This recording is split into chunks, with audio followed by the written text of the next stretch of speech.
Hello everyone, আমি গুডডান। আজকে একটু দুপুরে বের হয়ে গিয়েছিলাম, আমার কিছু কাজও ছিল।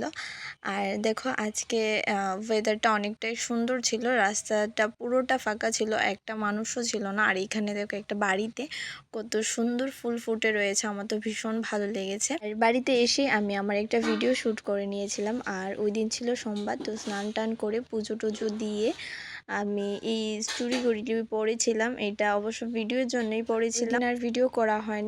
তারপরের দিন দেখো আমরা সবাই মিলে একটু পেঁপে মাখা খাচ্ছিলাম। আর আমি পেঁপে মাখাটা একটু ভালোই করতে পারি, তোমরা তো হয়তো দেখে বুঝতে পারছো। আর এখন আমার এই ভিডিওটা দেখে আমার এখন আবার জিভে জল চলে আসছে। ওই দিন করে নিয়েছিলাম আমি একটু স্পা, আর স্পাটা সবসময় আমি বাড়িতেই করি, পার্লারে গিয়ে খুব কমই করা হয়। এখানে দেখো পেঁপে মাখাটা কতটা লোভনীয় লাগছে। এটা আমি পুরোটা একা খাইনি, আমি সবাইকে দিয়ে আমি অল্প একটুই খেয়েছিলাম। এই তেঁতুলগুলা ছিল একটু মিষ্টি টাইপ, এই তেঁতুলগুলা এমনিতেই খাওয়া যায়। জানো তো, প্রথমে আমি লেবু পাতা দিতেই ভুলে গিয়েছিলাম, তারপর যাই হোক আবার লেবু পাতা দিয়েছিলাম। এখানে দেখো আমি স্পার ক্রিম নিয়েই বসে পড়েছিলাম খেতে, কারণ আমি আর অপেক্ষা করতে পারছিলাম না, সেই জন্য। আচ্ছা, আজকে তাহলে এতটুকুই, আবার দেখা হবে অন্য কোনো ভিডিওতে। আমি তাহলে খেতে থাকি, তোমরা ভিডিওটাতে লাইক কমেন্ট শেয়ার করে সঙ্গে থেকো। রাধে রাধে সবাইকে।